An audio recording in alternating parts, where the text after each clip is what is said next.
Hi, I'm Bill Perkins. Welcome to Compass TV. If you love the Lord, love your Bible, and love to learn, you're going to love this presentation. Is the Bible accurate in its account of the world being created in 6 24-hour days? Did God speak into existence the heavens, earth, seas, plants, fish, animals, and humans? Or did everything we see around us evolve over billions of years, proving God to be a liar? Using great graphics, apologist Mike Riddle is a decorated Marine officer who takes on this subject with military discipline and zeal. Enjoy his presentation, The 7 Best Arguments for Creation. Well, I want to take full use of this time, 7 best scientific arguments for creation. I'd like to start off with just a nice little saying. Isn't it a wonderful time to be a Bible-believing Christian? You know, it's not because it's getting easier, because it's getting harder, isn't it? You know what that means? The harvest is ripe and plenty. So let's look at the 7 arguments for creation. It's hard to say there's 7 best, because when you have 50 minutes, you've got to cut things down a little bit. But I want to show you 7 very powerful arguments for creation. I want to start off again with the principles of engagement. We are to study.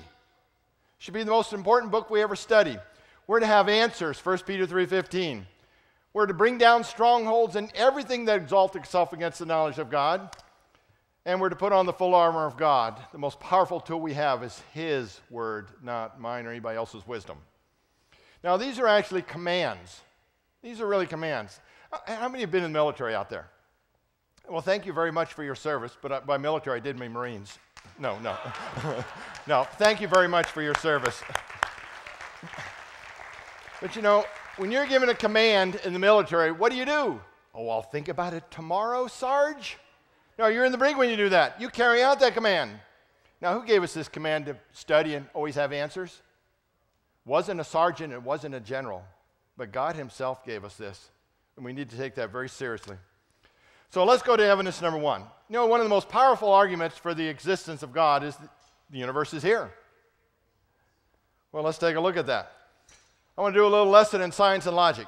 The universe. How did it get here? We know there's only 3 possible answers how this universe got here. It created itself, it's always existed, or it had to be created. Those are the only 3 possibilities. Some people make them up and say, oh, Mike, nothing is real. You know what I do? I reach around and take something right away from them. And they complain. I say, it never really existed. See, when you make it personal, when these New Age people make those kind of claims, when it becomes personal to them, they change their faith and philosophy very quick. It's only good for other people, not them. But let's take a look at this. What we're going to do here is the principle 2 Corinthians 10, 4 and 5. Break down their strongholds, then we'll go for the juggler and give them the gospel. In all my debates, my goal is to give the gospel and then give them a homework assignment. And my homework assignment is always to read the book of John and 1 John. 1 John, because it's got a little good information in there, and it's short. They'll at least read that. So let's go through these 3. A lesson in science and logic. Did the universe create itself? Well, here's 2 questions we can ask. Can something create itself? Can nothing create something? Well, the answer has to be no. From nothing, nothing comes. And that is good science and logic right there. Something cannot create itself. Think about this logically. If something were to create itself, that means it has to have the power to act before it even exists. How illogical and unscientific is that? So we can rule out number 1 real quick. The universe couldn't create itself, unless you don't want to believe in science, but as a Christian, I do. Didn't we just turn things around on them? See, we're always told we're the ones not believing good science. But it turns out, as a Christian, Bible-believing Christian, we are the ones that believe in good science, and we don't have to make any excuses. But let's do number 2. This is the one I get most often in the debates. The universe has always existed. Can we do a little thing on the second law of thermodynamics? How many know what that is? If you don't, you haven't read the Bible. I got you on that one. You see, a general description of the second law of thermodynamics is in the book of Romans. Uh-oh, how many have read Romans lately? It's right there. Romans 8, 20 through 22, which says, all creation groaneth. All creation is going downhill, is in decay. That is a general description of the second law of thermodynamics, which teaches energy is always going from a state of usable energy to a less usable energy state. In other words, everything's wearing down. You know, we didn't know about that until not very long ago, but it's in the Bible from 2,000 years ago. Isn't that amazing, the science we find in the Bible? Well, second law of thermodynamics, everything's running downhill. I'm going to call this no refills. I'm going to make second law of thermodynamics so easy that everyone, when I finish, is going to run out here and buy a physics book. Okay, no refills. Somebody just gave you a brand new car. Sounds pretty good right there, doesn't it? This car is so good, brand new car. You don't have to pay for anything on this car. Taxes, everything's included. Everything. You never have to pay a penny for this car. But there's only one catch. All you ever get is one tank of gas. No refills. It was good for a while. So what happens after you've driven that car 300 miles and you've run out of gas? What can you do with that car? No refills. You can sit there and admire it, you can polish it, but eventually it's going to do what? Just decay. It's not going to go anywhere on itself. That's what would be no refills. You've used up the gasoline, the energy in that car, and that energy can no longer be used to propel this car. It's been used up. Now let's go to outer space. Stars. Stars also have a finite amount of energy.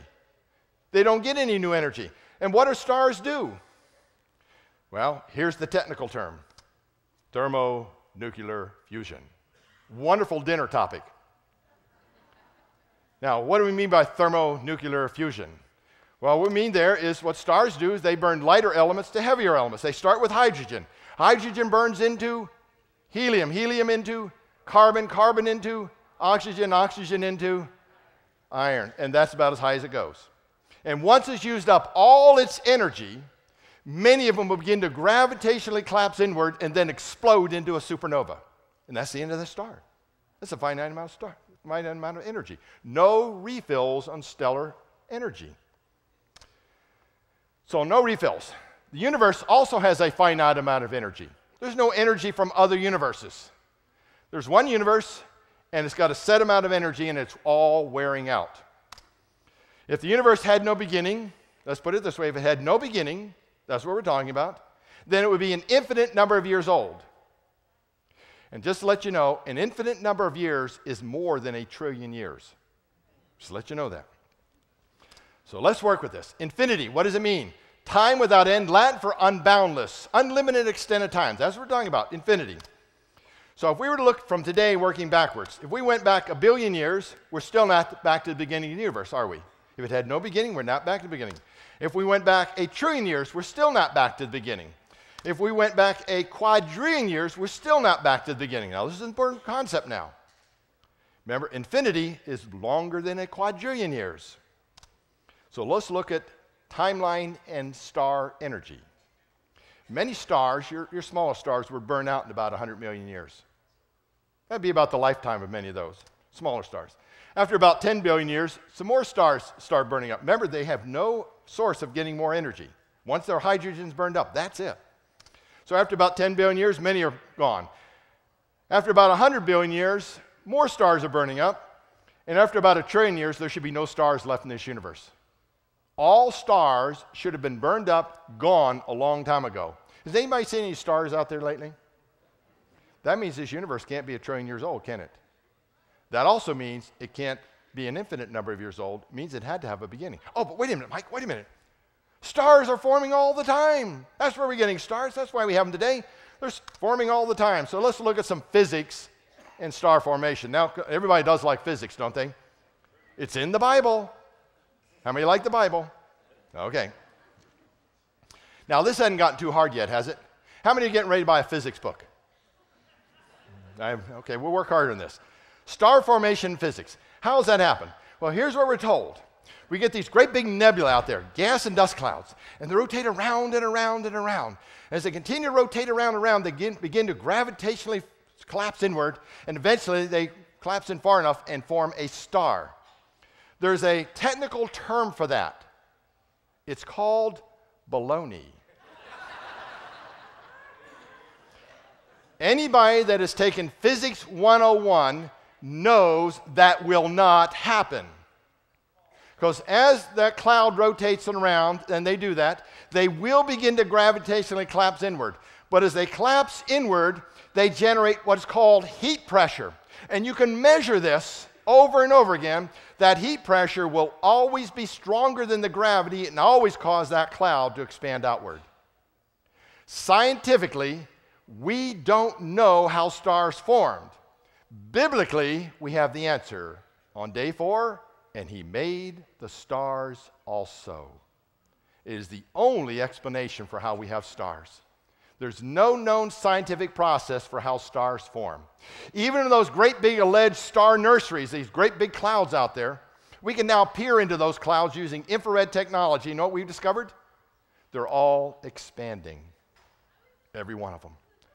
None of them are collapsing to form stars. That's good news. So now, the universe cannot be an infinite number of years old or it would be out of energy. The fact is we're seeing stars out there means it had to have a beginning, a highly energized beginning, because it's been losing its energy ever since. So the universe could not have created itself. It had to have a beginning, because if it didn't have any beginning, all the stars would have been gone. So we can roll out those two possibilities, which leaves us now only one possibility for why we have a universe. It's called, in the beginning, God created the heaven and the earth. The fact that we have a universe here is a very strong testimony to a creator God and refutes evolution. So, the existing universe, evidence for a creator. Now let's go to the origin of life. I'm going to make this very, wait a minute, I forgot that. How many are going to buy a physics book now? Okay, I'm going to be real mean. Where'd Cain get his wife? You can't answer that. That's 20 push-ups. Okay. The origin of life. Strong testimony. We've been trying to create life in a laboratory for decades. The famous Miller experiment came out and said, oh, we got amino acids, the building blocks of proteins in life. But they got all the wrong amino acids. See, amino acids come in left and right-handed. But life only has left-handed. So they got a whole mixture, which is a poison to life. Every experiment we've ever done always ends up with a poison to life. Never the ingredient we need for life. Matter of fact, we can't even get a single protein right in a laboratory, let alone the rest of the cell. So we keep trying all these things. And we assume if we can create this in a lab, it definitely shows no intelligence was necessary.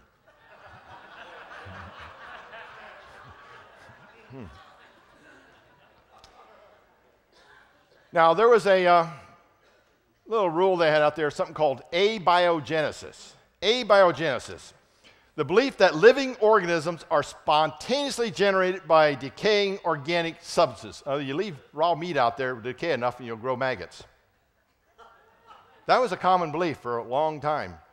You know, that was disproven by Louis Pasteur. Back in the 1800s, he proved abiogenesis a false doctrine. But you know what we see in our school textbooks? Abiogenesis. They just call it chemical evolution.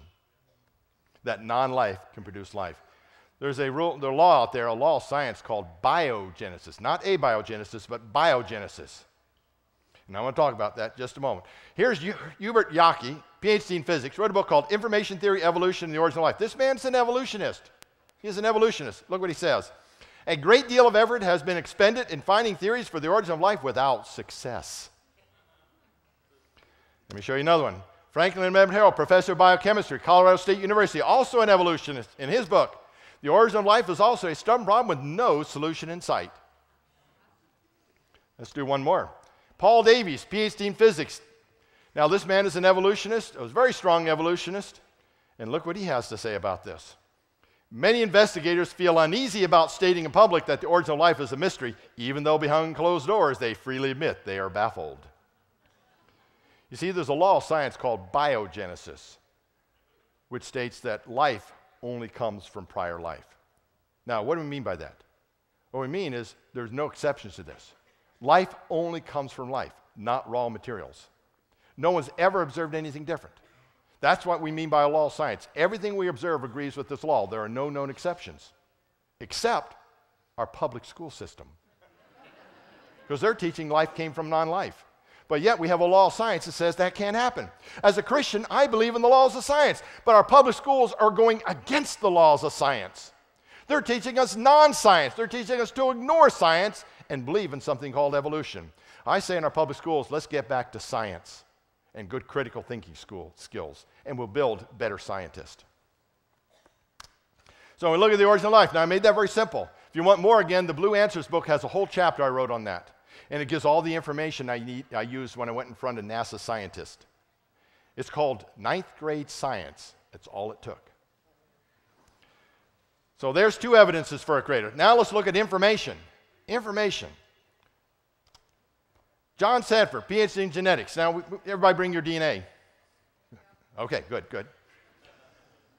Your DNA is full of information. And here's what John Sanford, geneticists, say. There's no information system designed by man that can even begin to compare to DNA. In other words, the information in your DNA far expands anything mankind has ever been able to put together.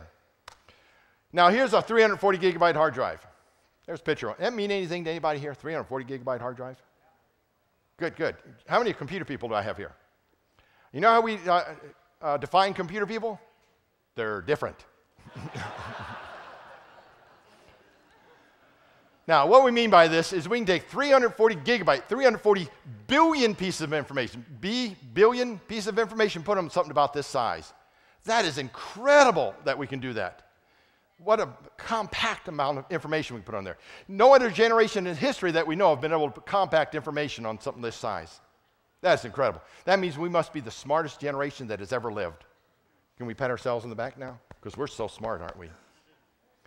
Several years ago, I was privileged to run a forum. I brought in some top scientists, creation scientists from around the world to run what we called an information forum. We brought in physicists, mathematicians, computer people, geneticists, people like that. For a whole week, all we did was discuss what is information. And we had a couple of them do some mathematical work for us. And we took a look and measured mathematically the density of the information on that 340 gigabyte hard drive. Then we took a single DNA molecule, just one, and we wanted to study how compact is the information in that one DNA molecule. And we discovered the information in the DNA was a little more compact in that hard drive. How much more compact? Over 5 billion times more compact. Far exceeding anything mankind has ever been able to do in a single DNA molecule. John Joe McFadden, PhD in molecular genetics, wrote a book called Quantum Evolution. How many read that book? Well, what do you read? It'll take care of your insomnia. But he wrote this. He is an evolutionist, and he wrote this. A billion universes, each populated by billions of typing monkeys, could not type out a single gene of this genome. So what does this mean? It means the information encoded in DNA far exceeds all our current technologies. Hence, no human being could possibly qualify as the sender, who must therefore be sought outside our visible world. The other important thing about information, it never, ever arises by random chance processes. It always requires an intelligent sender. So information, since it never arises by random chance, far exceeds anything mankind has done, is very strong evidence for a creator. Now, you ready to go for a juggler here? Because this is one of their best ones, evolutionists. Mechanism for change. How do things biologically change? I'm going to show you this is really evidence for a creator. Let's start here. Amoeba to man. Anybody recognize anybody in there? Any family members? This is how it's supposed to happen. Through mutations and natural selection, everything is evolved from amoeba on up to man. Let's look at this. How does this happen? How does a land mammal become a whale? Because that's what they teach. Or how does a dinosaur grow feathers and learn to fly like a bird? Well, one of the key ingredients there is information. You have to add new information to your DNA. In other words, let's suppose you got a brand new computer, and all you can do is word processing here. Then one day you decide you want to do graphics. What do you have to do to your computer? You have to add a new program on there for doing graphics, don't you? In other words, you have to add information to the computer. If a dinosaur wants to grow feathers versus scales, you have to add new information into that DNA. So information, incidentally, is the key ingredient to all Darwinian evolution. And unfortunately, the whole discussion is left out of our textbooks. That's what makes information so valuable here. How could this happen? Drink a cup of coffee in the morning, you start doing that, don't you?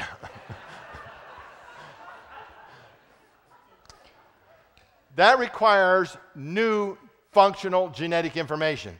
In other words, information is the cornerstone of all Darwinian evolution. Now, mutations, biology. Here's a biology textbook, 2004. What do they say? Mutations are the original source of variations in inheritable traits. In other words, mutations are what give us the new information, is what they're telling us. Then the selection process chooses that. Now, I was recently in a public high school several weeks ago in Tennessee. I do get invited to those. And they let me talk in 2 biology classrooms, 1 life science and 1 PE class. PE class was great because I showed them the relationship between science and sports to get them interested in science. But I got to go in the biology classrooms, and I have certain tactics. I keep to the law. I don't teach about creation. I don't teach about intelligent design. I don't teach any of the Bible because I don't want to get the teacher fired. All I have to do is teach science. And that caused all the doubt in the world about evolution. In this class, I decided to take this tactic. I told them, open up your textbooks and give me the definition of evolution. And they read their definition of evolution, change over time. And I said, does that really describe and be a man? Because if you turn that page, you just evolved, haven't you? Because you just changed. You blink an eye, you've changed. Are you evolving? Change over time is not a valid definition. And then they say, oh, genetic changes over time. Well, genetic changes can be good or they can be bad. So you're saying evolution going either way. Well, no, it's got to be advancement upward. But genetic change over time does not describe Darwinian evolution. Then I said, let me give you the definition of evolution, because no textbook in the country has it right. Why? Because they've made it so fuzzy that our students really don't know what evolution is, so it can be anything they want. Let me give you the 5 key ingredients in order to have Darwinian evolution. If any one of these is missing, evolution can't happen. 5 ingredients. And the reason I did this, because I wanted to create great doubt and teach them to do critical thinking, which has been outlawed in many of our public schools in this subject. A little bit of critical thinking. So number 1, you must have a beneficial mutation. You have to have a beneficial mutation. Mutations can be detrimental, neutral, or beneficial. There are very few, if any, recognized beneficial mutations. Very few, if any. Most all known mutations are detrimental or neutral. But you have to have a beneficial one. And then you must add new functional genetic information. So you have to have a beneficial mutation that adds new functional genetic information. These are key. If you don't get the new information, nothing changes. Number 3, you must survive. If you get a beneficial mutation that adds new information, you get hit by a car crossing the street, that's the end of it. So you got to survive. It must be inherited. In other words, it has to affect the DNA, the reproductive system. So it has to be inherited. And then number 5, you must produce more offspring. If you don't have all 5 of those, that's it. That's the end of the line. And I told them about that and said, you've got to have all 5. Every time you hear evolution, measure it against these 5 principles here. And the biology teacher was taking notes as fast as he could. Never heard of this before. But this is all necessary if a dinosaur is going to grow feathers, become a bird. But here's the problem. No one has ever found a beneficial mutation that added new information. No one's ever had one. James Crow, professor of genetics at the University of Wisconsin, chaired the Department of Medical Genetics and is an evolutionist, makes this statement. The typical mutation is very mild. It usually has no effect, but shows up as a small, get these words, decrease in viability or fertility. Each mutation leads ultimately to one genetic death. See, the geneticists understand this issue. Well, wait a minute. What about natural selection, Mike? Is natural selection true? Yes, it is. Natural selection is a fact. Don't dismiss natural selection. It is a fact, a scientific fact. It is our ability to adapt to our environment. It is the survival of the fittest.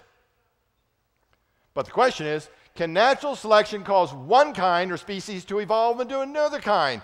And the answer has to be no. Why? Because natural selection only selects from what's already there. It never adds anything new. So it can't cause evolution. So natural selection is not evolution as they teach in the schools. Matter of fact, natural selection prohibits evolution from occurring. Let me give you some examples that they're commonly used for evolution. Dog and cat varieties. I was up in the University of Fairbanks earlier this year, called February, and it was 9 below when I got off the plane. And that was a heat wave up there. They say, and I was sitting next to a student and said, what do you mean by evolution? Well, all the varieties of dogs. What? That's what their teacher had been teaching up there. My question was, what are they? They're dogs. Have you ever seen a dog change to a cat or cow or whale? Well, no. Well, that's what I would like to see in evolution. I'd like to see something change into a whole new species. She couldn't name one. So dogs and cats are just variety within kind. They're all dogs and they're all cats. Never anything new. Has anybody ever seen a dog produce something else? In other words, what do dogs produce? Dogs. What do cows produce? Cows. What do cats produce besides speed bumps? No, they produce cats.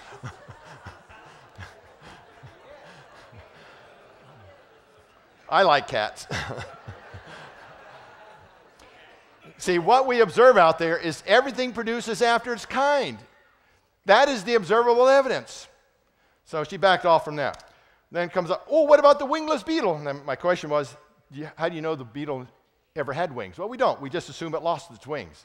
Well, this happened. We have this wingless beetle on an island that is very windy. You know what happens to beetles when they're flying around with little wings and it's very windy out? They're going splat, splat, splat against the trees because the wind is too strong for them to fly around. Therefore, if they don't have wings, it's an advantage. They won't be splatting against the trees or your windows as much. They'll stay on the ground. So if this creature, this beetle, did have wings and it lost them, what is that? Is that evolution? That's de-evolution. That's a loss of information, not a gain. Remember, evolution has to have a gain in information. This is going the wrong way, so this was not right. Then she tried one more, the eyeless fish. Well, my question was, do you ever see these fish with eyes? Well, no. How do you know they never had them then? So it's just simple little questions like that. Well, this fish lives way down deep in the ocean. There's no light down there. So having eyes where there's no light is not very good, is it? Because you're going to bump into things and poke your eyes out. So they say, well, it used to have eyes, but it lost them. Now, let me ask a question. Is that a gain or a loss of information? It's a loss. So that's not evolution. That's not amoeba and man either. In other words, things are going the wrong way. Then they came up with their best one, antibiotic resistance. We use all these antibiotics and these bacteria just to look at us and laugh at us now. They're evolving right before our eyes so fast. I said, let's take a look at this. There's several things happening here. Some of these bacteria have resistance, some don't. The ones that don't have the resistance die out. The ones that do seem to survive. I have a question for you. Where'd that resistance originally come from? Well, I don't know. You see, they never answer the important question. They skip over the important scientific questions. Where did the original resistance come from? Can you show that to me? Well, I can't. Well, how do you know it didn't always have that resistance? So there's one thing. Then, did you know bacteria can do something you can't do? Does that make you feel pretty low now? Bacteria can do things you can't do. They can share their genes. It's called horizontal gene transfer. They can actually transfer their genes to other bacteria. And when they do so, it can cause resistance to our antibiotics. But does that answer the question, where did the original resistance come from? No, it doesn't. See, they're ignoring the key question. But then there's a case called mutations. And in some cases, these mutations cause a resistance to our antibiotics. So there are mutations. But what they're not teaching our youth is this.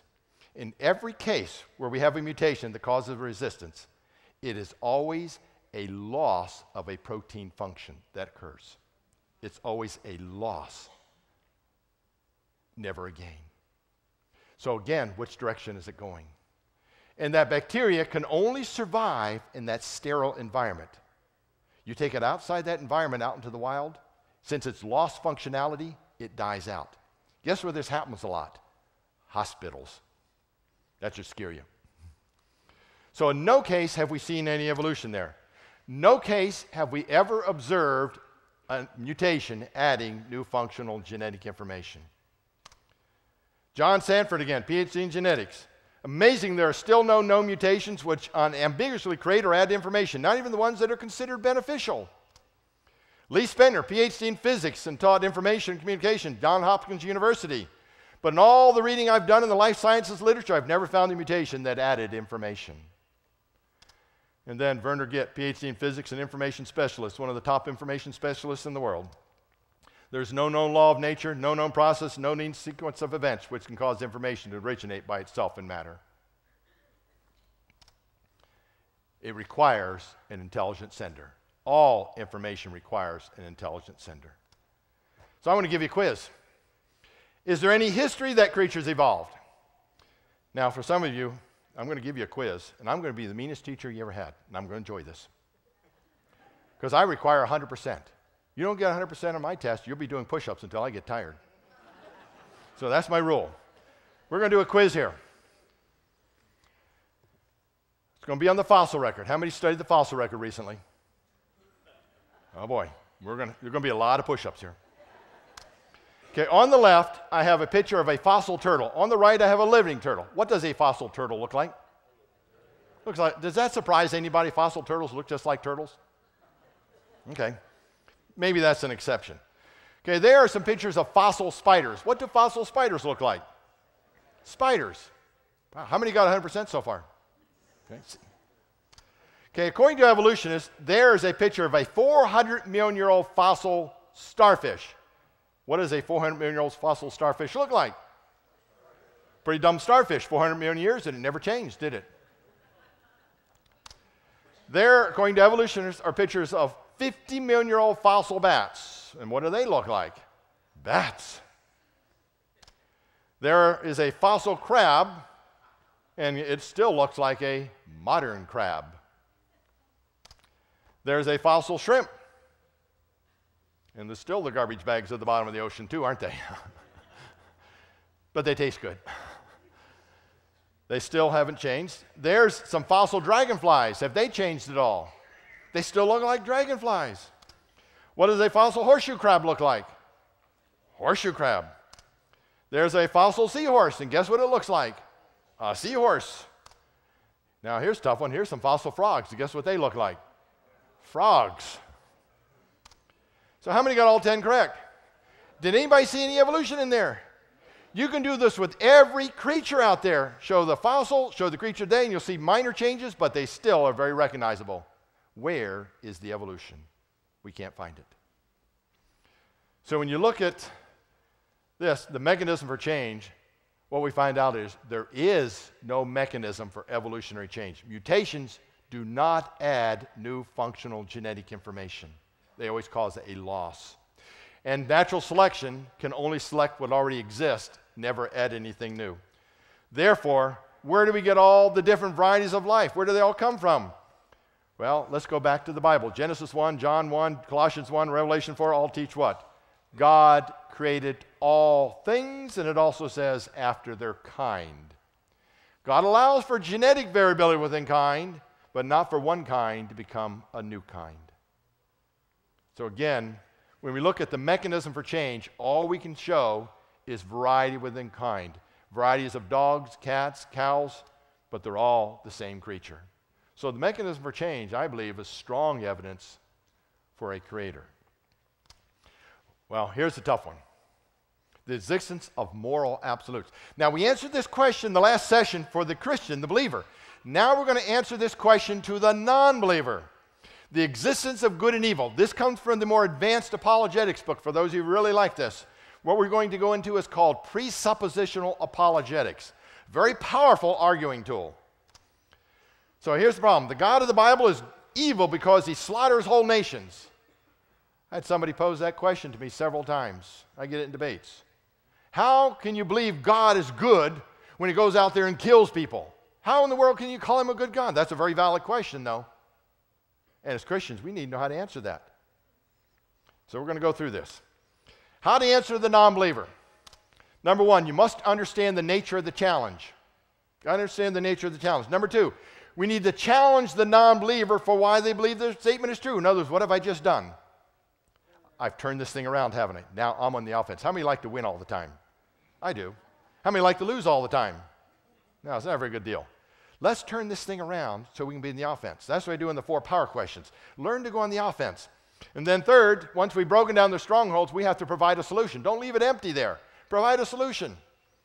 In other words, we're going to use 2 Corinthians 10, 4, and 5. Break down the strongholds and give them the solution. So understanding the challenge. The challenge is a conclusion based on some value system or standard of what is good and what is not good. When they say God is evil, that means they must be using some standard for why God is evil. So they're implying some standard. In other words, the Bible and moral absolutes. Do we have an answer? Yes, we do. I am the Lord, I the Lord speak righteousness. I declare things that are right. So as a Christian, we have a standard. It's God's standard. Now, let me show you something. We're going to take this thing apart systematically here. We're going to go by steps. But I want to start with this one because our youth are bombarded with this one. The existence of moral absolutes. You know there are no absolutes. There are no absolutes. I get a lot of students come to me and say the professor told them that. What is your response to there are no absolutes? Are you absolutely sure? See, anybody that says there are no absolutes, that's a self-defeating statement. It's also an illogical statement. Because if they answer, are you absolutely sure, what happens if they answer yes? They've just given an absolute, haven't they? If they say no, they've contradicted the original statement. See, it's a lose-lose question. We need to train our students how to do this. So let's talk about absolute morality. How do you decide right from wrong? That's what we're getting to, this whole thing. They've called God evil. That means they're implying a judgment value there. If God created us, he has the right to set the rules, doesn't he? But if he didn't create us, then we can decide. See, it all comes back to, does God exist? Every attack on the Bible really comes down to two questions to me. The existence or non-existence of God and the existence of moral absolutes. They say, oh, the Bible's got errors. I'm going to take it to one of those two questions. Because if you answer the one question, the error here, and the alleged error here in the Bible, they're just going to go to another place in the Bible. They're going to keep you on the defense all the way. Let's turn this thing around. So we've understood the nature of the challenge. Now let's challenge the non-believer for why they believe their statement is true. So what is your standard for measuring what is good and evil? If they say God is evil, I'd like to know what is their standard for what is good and evil. Well, let me give you 4 possible responses. The only 4 responses they can give. Number 1, I was recently in a debate with a very hard-hearted atheist, an angry atheist. And his opening barrage was very loud, very crude, and I listened to him because I try and train people to be good listeners and don't get emotional. You'll get your time to ask the questions. And here was his first one. He went right by the numbers on this one. If the standard or moral code is based upon personal opinion. In other words, it's just what I believe. It's my opinion God is evil. Then, for you computer people, I wrote this in if-then statement. How can we condemn murderers, rapists, and burglars? Don't they have opinions? Are you saying you're forcing your opinion onto them? In other words, we have a state of what is called anarchy. If it's based on our opinion, because everybody has opinions, don't we? How can you say somebody else's opinion is wrong then? If it's up to opinions, then we have to honor everybody's opinion, and there should be nobody in prison. This is anarchy. That's what they're promoting when they make this statement. So he had to back off on this one. Well, maybe it's not my opinion. Maybe the standard or moral code is based upon what benefits society. That's it, what benefits society. Then, statements like the society was evil are meaningless because different cultures have different conventions. And then I went on to you're saying Hitler is okay because his society said it was okay to kill all those people. Are you saying it's okay to go to different societies and chop people's heads off? Well, no. Well, then you can't agree with what you just said, can you? If it's up to society, you cannot condemn any other society on this planet. So he had to back off on that one. In other words, he doesn't have a universal standard. Possible response 3, the moral code is based upon the laws of society. That's it, it's the laws of society.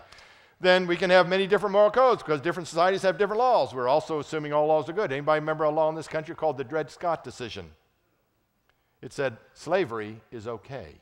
Are you condoning slavery? Well, no. Are you assuming all laws are good? Well, no. Then your statement is incorrect then, isn't it? Well, maybe it's something else then. See, we've already gone through 3. We're down to the final one. And his final response was, it's based on what makes people feel good.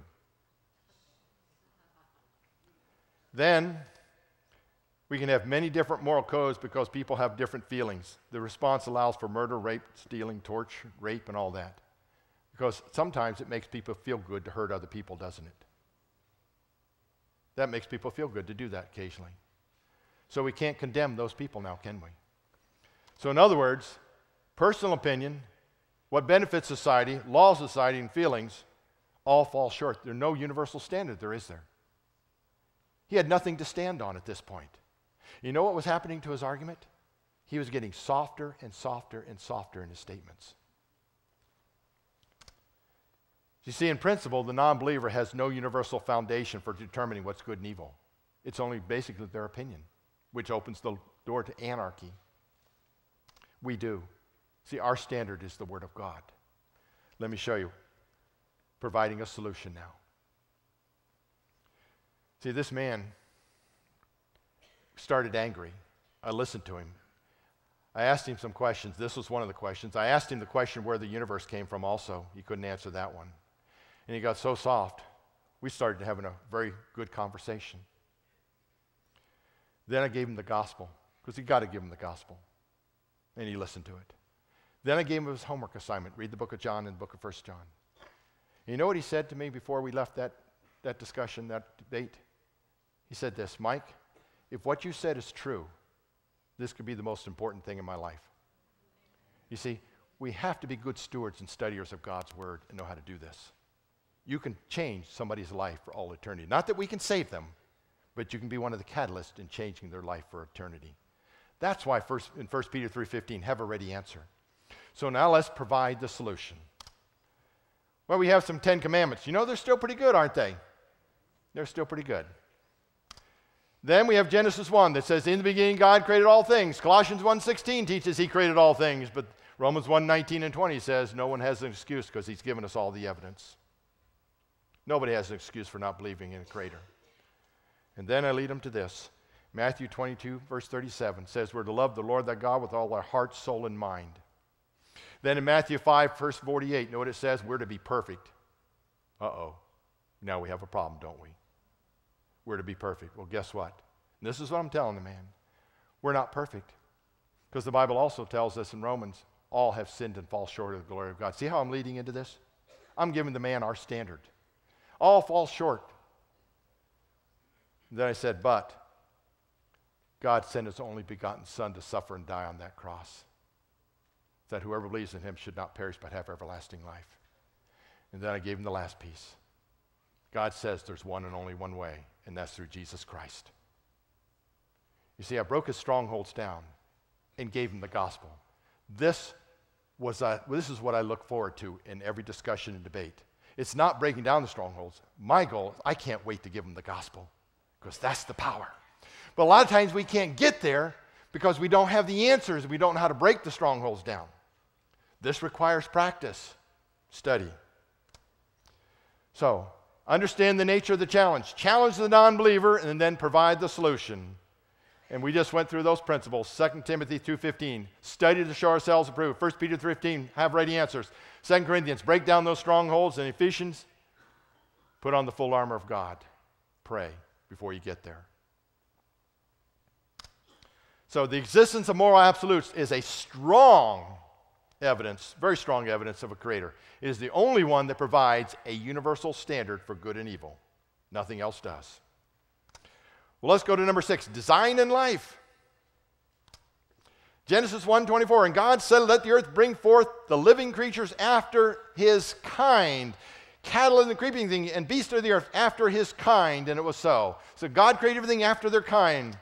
So I want to look at some amazing designs we never see. If evolution was true, we should see some amazing designs. This is not one of them, but let's talk about transitions. Here's the transitional creatures we should see. We should see bird dogs everywhere.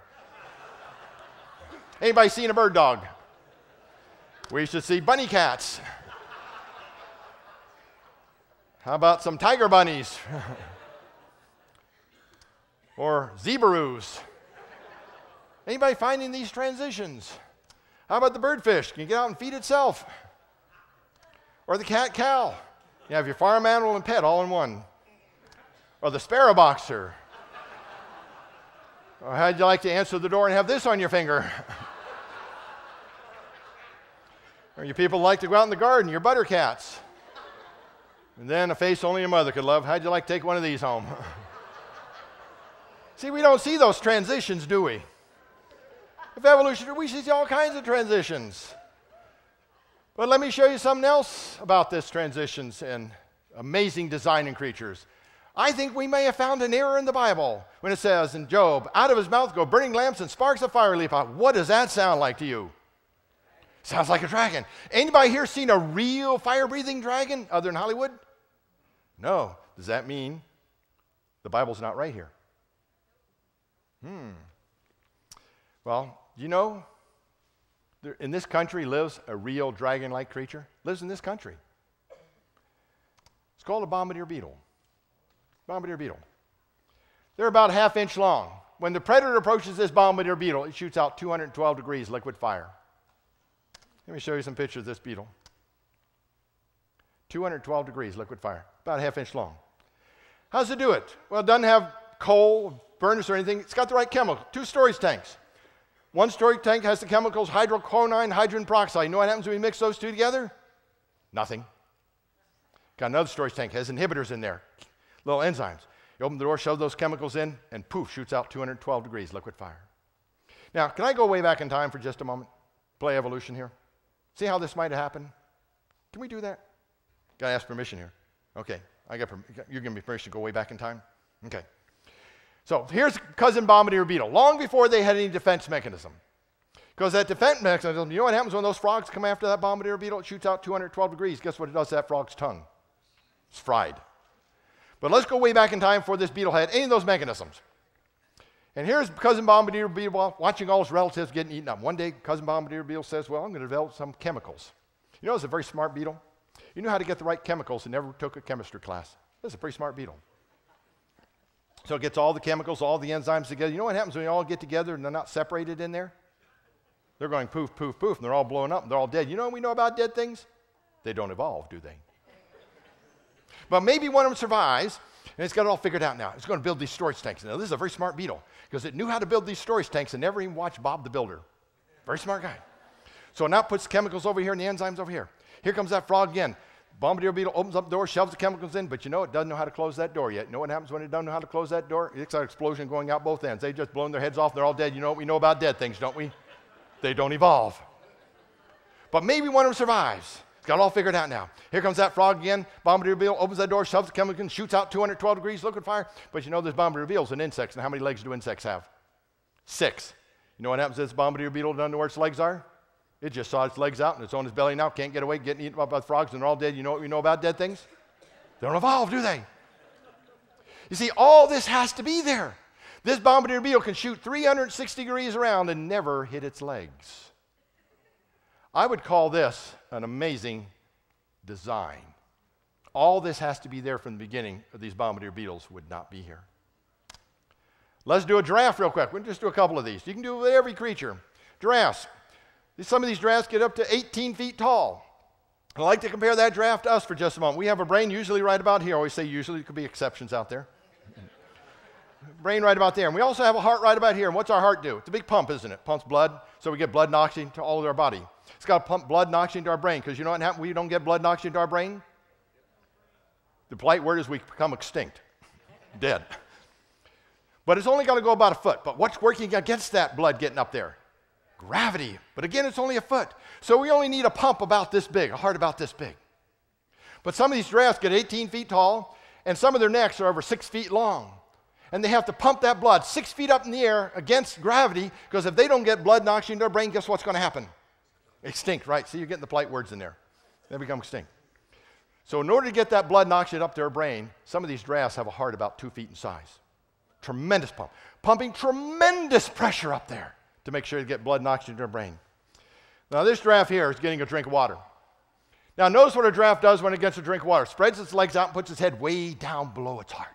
And what is that heart still doing? Pumping tremendous pressure. But now it's not going against gravity, it's going with gravity, so why doesn't that giraffe's head pop off? We should find giraffe heads all over the fossil record, but we don't. Why not? Because they've been designed to do what they do, and they do it very well. All up and down giraffe's neck is a series of valves and tissues that block the blood flow when it bends over to get that drink of water. Isn't that amazing design? Now, if we were to go way back in time, here's the giraffes, cousin giraffe, watching all his relatives bend over and get that drink of water and watching all their heads pop off. Now, if it decides I'm going to develop these valves and tissues to stop the blood flow, how long is that going to take? We're talking thousands or millions of years. They'd all be dead. You know what we know about dead things? They don't evolve. See, this is pretty easy, isn't it? It's easy as physics. But now we got another situation. While this giraffe's getting that long drink of water, what is it not getting to its brains? Blood and oxygen. What's going to happen? We're going to pass out, fall over, become extinct. Yes. But you know, this giraffe's been designed to do what it does, and does it very well. Right underneath its brain, it's got a spongy material that captures the last blood flow while it bends over and gets that drink of water. Isn't this an amazing design? See, all this has to be there or it wouldn't survive. And by the way, you know what giraffes look like in the fossil record? Might surprise you. Giraffes. Now, let me do one more. This is my favorite one, the monarch butterfly. How do you go from a caterpillar to a monarch butterfly? Well, let's start with the adult lays an egg. Reaches maturity in about 20 days. Grows from 0.08 inches to 1.8 inches in those 20 days. Phenomenal growth rate. Increases its weight by 2,700 times in 20 days. Can you imagine us doing that? You know what this caterpillar does all its life? Eats. Acts like a teen. Then at maturity, it looks for a special plant and builds a silk pad. Takes about 6 hours, builds this little silk pad. Then it's going to hang there in a J position. Just hangs there in a J position. Then after a while, you'll see this caterpillar start moving, does cyclical movements. And when it starts moving around a little bit, something's going to happen. It's going to build the chrysalis. It's going to build the cocoon. And it doesn't blind it because it does it from the head back. But we haven't got to the most amazing part yet. Think about this evolutionary-wise. Once it's in that cocoon, that caterpillar, everything except the heart dissolves into a green liquid. Now, I have a question, evolution-wise. What happens next? You just dissolved into green liquid. What do you do next? See, evolution can't see in the future, can't store anything of the future. Evolution, natural selection, only work for the here and now. That's it. That's the end of the caterpillar. There's no monarch butterflies. Everything turns to a green liquid, and then 8 days later comes out as a complex flying insect called a monarch butterfly. I think this is an amazing thing. See, in order for this to happen, for that green liquid to reassemble itself into a monarch butterfly requires pre-programmed information. Powerful tool. Who pre-programmed that? Evolution can't do that. Somebody had to design all this in there. See, the monarch butterfly is a tremendous evidence of a creator God. Now I'm going to do the last one, reliability, number 7. Science evolution in the course of history, called Facts That Fizzled. I want to show you the reliability of evolution here. We still put some pictures like this in our textbooks. Ernst Haeckel, German biologist. Matter of fact, this was taken from a 1998 biology textbook. Ernst Haeckel tried to convince the world that we go through our evolutionary stages. All these embryos are the same. He took pictures of rabbits and chickens and people and said, look at our embryos, all look the same. The whole thing was a fraud. He had drawn on the pictures. He was charged with fraud, he was accused with fraud, and he did it. But yet, that was over 100 years ago. The whole picture was wrong, but we still see pictures like that in our textbooks. That is how bad our education system is. 100 years been disproven, but it's still there. Some textbooks still teach that as we're going through our embryological development, we have gill slits, a yolk sac, and a tail. Well, the gill slits aren't gill slits. They turn to things like the thymus glands, the middle ear canals, and other organs. They have nothing to do with gill slits. A total misinterpretation, and it's been proven wrong. But yeah, we still see it in our textbooks. The yolk sac, that's where our first blood cells form. Has nothing to do with any evolution. And the tail, it never was a tail. It's called your coccyx, your tailbone, and is a very important part of your body. That's where many, many muscles and tendons attach. You can survive without it, but I guarantee you're going to be very uncomfortable. See, total misinterpretation of anatomy has been proven for a long time that's wrong. Then we had the coelacanth fish, extinct for 70 million years, and we were told that this fish was growing legs and becoming an amphibian until, guess what, in the 1920s we found these fish still alive, and guess what they look like? Fish. Total misinterpretation of the fossil record by the evolutionist. Then we're told different races, and this is an important issue in this country, different races are same color, different shades. Well, it's not different races because there's only one race, folks. See, that's what the Bible teaches. The book of Acts says we're all one blood. But evolution, not evolutionists necessarily, but evolution is a racist philosophy. And that's what they're teaching our kids in school, a racist philosophy. You see, the Bible teaches we're all one blood. We had Adam and Eve. They had all the genetic material. They had sons and daughters. Then off the ark comes Noah and his family, and then we have the Tower of Babel, which is the answer for why we look so different. different people, cultures. You see, there's twins. Look at that. Twins. Same parents. It's not a matter of races. It's a matter of genetics. There's a family. Look at the shades, different shades of color there, light and dark. What's a single family? There's twins again. You see, it's not evolution. It's not different races. It's called melanin. We all have genetic capability of melanin. The people who have more have better protection in the sunlight. Your skin can be darker. Those who have less are more apt to get sunburn.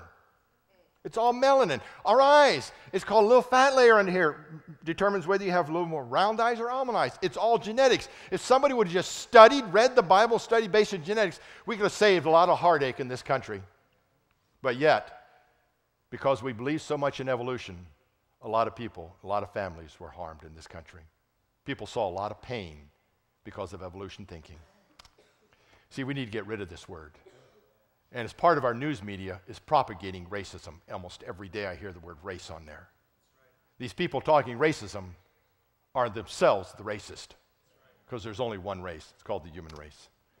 Then we were told dinosaurs could change into birds. You know that's impossible. It's biophysically impossible. Then we were told part of our 97% of our DNA was junk because it didn't code for making proteins, and we now found that's all wrong. We were talking about a flood on Mars of biblical proportions, yet we have now no liquid water on Mars. We found no liquid water. We might find solid water, but no liquid water, but yet a flood of biblical proportions. But they won't believe it here on Earth, which is 70% water.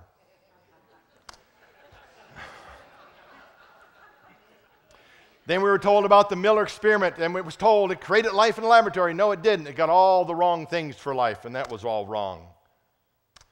Then we're told aliens. We came from outer space. A lot of people still believe that, but there's absolutely no evidence, zero evidence of any other life anywhere else in this universe. It's hard to find even life in Washington, D.C. We were told about Piltdown Man, only the dark portions of what we found there, and from Piltdown Man we built a whole ape-like creature. Told it was 500,000 years old, and it turned out to be the whole thing was a fraud. Somebody found part bones of an ape, part bones of a human, chemically stained them to make it look old, and most all the evolutionary scientists bought into it for 40 years and was taught as a fact in our schools. Yet the whole thing was a fraud. Then we had Nebraska Man, a whole family of ape-like creatures based on a single tooth, which turned out to be a pig's tooth. Then we had Ramapithecus, Lucy, and now Aldi. All these have been shown to be false. And I want to let you know, that is not your ancestor. Just give you some comfort here tonight. See, these are all facts that fizzled. Billions of years. So were you there? How do you know it's billions of years? See, we had Mount St. Helens. You know what we found out from Mount St. Helens? Large canyons don't require long periods of time. They're formed in a day. Sedimentation, hundreds and thousands of layers of sedimentation laid down in a single day. See, long ages are not necessary. We can make coal in a week. We can make oil in a day. We can make petrified wood in a week. And stalactites grow 1 inch per year. See, long ages are not required. The only reason they use long ages is because they don't have the evidence. And then rapid fossilization. Fossils don't take a long time. And the fact we're finding carbon-14 in coal and diamonds shows this Earth can only be thousands of years old. See, facts that fizzled. Alan Lightman, former director of Princeton University Observatory, and Jeremiah Ostreicher, professor of astrophysics, write this. If you look historically, almost all of the models at any given time that people have are wrong. So there's no particular reason why they shouldn't be at this time. And why should scientists be so stupid as to not realize this? I didn't say that.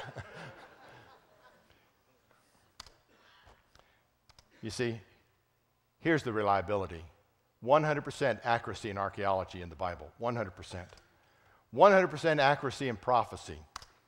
100% accuracy in science, and it's never had to change. You know, over 4,000 years ago, the Bible taught the earth was round, long before we had astronauts. Thousands of years ago, the Bible taught the stars were too numerous to count, and that is a fact. Dinosaurs in Job chapter 40, right there. Second law of thermodynamics, right there, the basic foundation of it, Romans chapter 8. Many other areas of science. Biogenesis, Genesis chapter 1. See, the Bible science has been consistent, never had to change. It is reliable. People have tried to burn it and ban it and outlaw the Bible, though. People have tried to add books, subtract books from the Bible. People have tried to tell us it's simply not relevant today. They've talked about trying to compromise God's word by putting Big Bang cosmology into it, changing God's order of events. And they've tried to mock God's word. That's what's been happening, and it's happening today. But I want to give you the track record as a final conclusion here. The track record. All those people who tried to burn it, ban it, outlaw it, compromise it, change it, add books to it, subtract books to it, you know what? They're all dead. And God's word remains unchanged. That's the track record.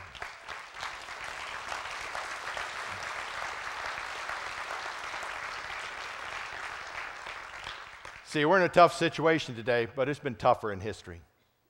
As Christians, we have a great opportunity today. We have nothing to fear because we have the truth, and we know God's word will remain unchanged. All those people today that are mocking it and don't believe it will not change God's word. It will go on unchanged.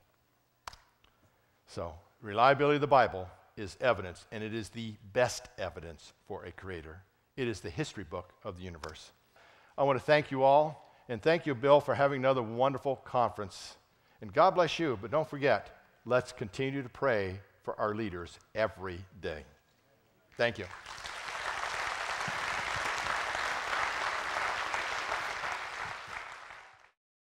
This has been 7 Best Scientific Arguments for Creation, presented by Mike Riddle. To receive a free catalog of over 200 awesome Bible studies on DVD or CD, all using and defending a literal translation of the Bible, information on upcoming Bible conferences in your area, or details of our missionary outreach and trips to Israel, call Compass at 1-800-977-2177 24 hours a day, or visit us on the web at compass.org.